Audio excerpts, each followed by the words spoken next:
Right మరి కొద్దిసేపట్లో assembly సమావేశాలు స్టార్ట్ అవనున్నాయి. దీనికి సంబంధించి పూర్తి అప్డేట్స్ అందించడానికి మా కరెస్పాండెంట్ ప్రదీప్ సిద్ధంగా ఉన్నాడు. ప్రదీప్ చెప్పండి, అసెంబ్లీ సమావేశాలు స్టార్ట్ అవనున్న నేపథ్యంలో బీఆర్ఎస్ పార్టీ కూడా సీరియస్గా ఉన్నట్టు తెలుస్తుంది. ప్రధానంగా చాలా అంశాలకు సంబంధించి ప్రస్తావించడానికి కూడా ఒక వ్యూహ రచన చేస్తున్నట్టు తెలుస్తుంది. దీనికి సంబంధించి డీటెయిల్స్ ఏంటి?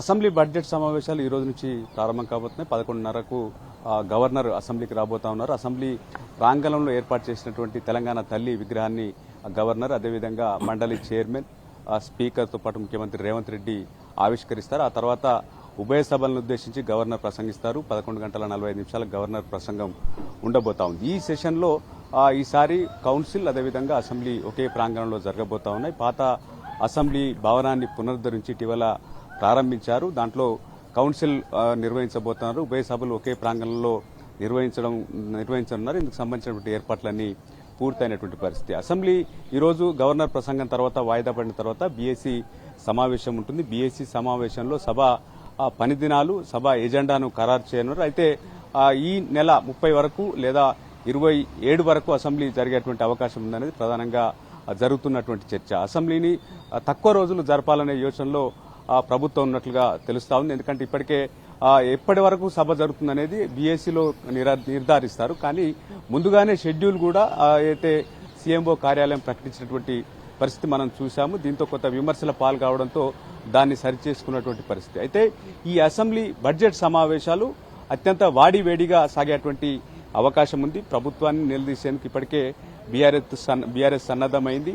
ముఖ్యంగా బీఆర్ఎస్ కు సంబంధించినటువంటి ఎమ్మెల్యేలకు, ఎమ్మెల్సీలకు పార్టీ వర్క్షాప్ నిర్వహించి అసెంబ్లీ అదేవిధంగా కౌన్సిళ్లలో ప్రభుత్వాన్ని ఏ రకంగా నిలదీయాలి, ఏ రకంగా ఇచ్చినటువంటి హామీలను సంబంధించి ప్రశ్నించాలి, ప్రజల గొంతుకగా ఏ రకంగా పనిచేయాలనే దానికి సంబంధించి వారికి దిశానిర్దేశం ఇప్పటికే చేసి ఉన్నారు. అయితే ప్రధానంగా ఎన్నికల్లో ఇచ్చినటువంటి 6 గ్యారంటీలు, 420 హామీల అమలుకు సంబంధించి ప్రధానంగా నిలదీసేటువంటి అవకాశం ఉంది. దీంతో పాటు ఇటీవల జరిగినటువంటి పరిణామాలు, మూసీ సుందరీకరణతో ఏదైతే అక్కడ ఉన్నటువంటి పేదల ఇండ్లను కూల్చివేత ఏ రకంగా చేపడుతున్నారు, ఏ రకంగా పేదలను అక్కడ ఉన్నటువంటి పరిసర ప్రాంతాల్లో, మూసీ పరిసర ప్రాంతాల్లో ఉంటున్నటువంటి వారిని ఏదైతే భూసేకరణ పేరుతో ఏ రకంగా ఇబ్బందులకు గురి చేస్తున్నారు, ఏ రకమైనటువంటి పరిస్థితులు అక్కడ ఉన్నాయి, అక్కడ ఉన్నటువంటి ప్రజలకు ఉన్నటువంటి సమస్యలను అసెంబ్లీ వేదికగా ప్రభుత్వాన్ని ఎండగట్టేటువంటి అవకాశం ఉంది. దీనికి తోడు ఇటీవల జరిగినటువంటి నైని కుంభకోణం కావచ్చు, లేదా ఇతర అన్ని రకాల అంశాలను, ప్రజా సమస్యలకు సంబంధించి ప్రతి అంశాన్ని ప్రభుత్వాన్ని ఈ సభలో ఎండగట్టేందుకు సిద్దమవుతోంది. అయితే బీఆర్ఎస్ వేసేటువంటి ప్రశ్నలు కావచ్చు, లేదా వారు అడిగేటువంటి అంశాలకు ప్రభుత్వం ఏ రకంగా స్పందిస్తుంది, ఆ రకమైనటువంటి చర్చకు అవకాశం ఇస్తుందా లేదా కంటి తుడుపు చర్యగానే అసెంబ్లీ సమావేశాలను మమా అనిపిస్తారన్నటువంటి అంశాన్ని అయితే చూడాల్సింది. ఏదేమైనా అసెంబ్లీ బడ్జెట్ సమావేశాలు వాడి వేడిగా సాగున్నాయి. అయితే ఇక్కడికే పెద్ద ఎత్తున ప్రజా సమస్యలున్నాయి. ప్రజలు పెద్ద ఎత్తున ఆయా సంఘాలు కావచ్చు అక్కడ ఉన్నటువంటి సమస్యలు నిలదీసేందుకు వస్తారన్నటువంటి అసెంబ్లీకి ఏదైతే ముట్టడిస్తారన్నటువంటి నేపథ్యంలో పెద్ద ఎత్తున బందోబస్తును అయితే ఏర్పాటు చేశారు. గతంలో ఎన్నడూ లేని విధంగా ఏదైతే డివైడర్లకు, మెట్రో పక్కన ఉన్నటువంటి డివైడర్లకు సైతం బారికేడ్లు పెట్టారు. పోలీసు బందోబస్తును అయితే గత అసెంబ్లీ సమావేశాల కంటే పెంచినటువంటి పరిస్థితి అయితే మనం చూస్తా ఉన్నాం. ఏదేమైనా ఈ అసెంబ్లీ సమావేశాలు అత్యంత వాడి వేడిగా సాగేటువంటి అవకాశం స్పష్టంగా కనిపిస్తా ఉంది. అంటే మొత్తం అసెంబ్లీ సమావేశ సెషన్ అంతా కూడా మొత్తం పోలీసు పహారాలో జరిగే అవకాశం కనబడుతుందా? ప్రధానంగా వాళ్ళకు వస్తున్నటువంటి ఇన్ఫర్మేషన్ కావచ్చు, లేకుంటే చాలా రంగాలు చాలా సంబంధించినటువంటి అంశాలకు సంబంధించి చాలామంది స్ట్రైక్ చేస్తున్నారు, న్యాయం జరగాలని చెప్పి చాలామంది రోజు చెప్తున్నటువంటి అంశం. ప్రధానంగా ఇటు కొన్ని సందర్భాలు చూస్తే ఆర్టిస్ట్ కూడా స్ట్రైక్లో ఉన్నటువంటి అంశం, నోటీస్ ఇచ్చినటువంటి అంశం. చాలామంది అసెంబ్లీ ముట్టడిస్తారనే ఒక ఇన్ఫర్మేషన్ ఉన్నదనుకోవాలా సర్కార్కి?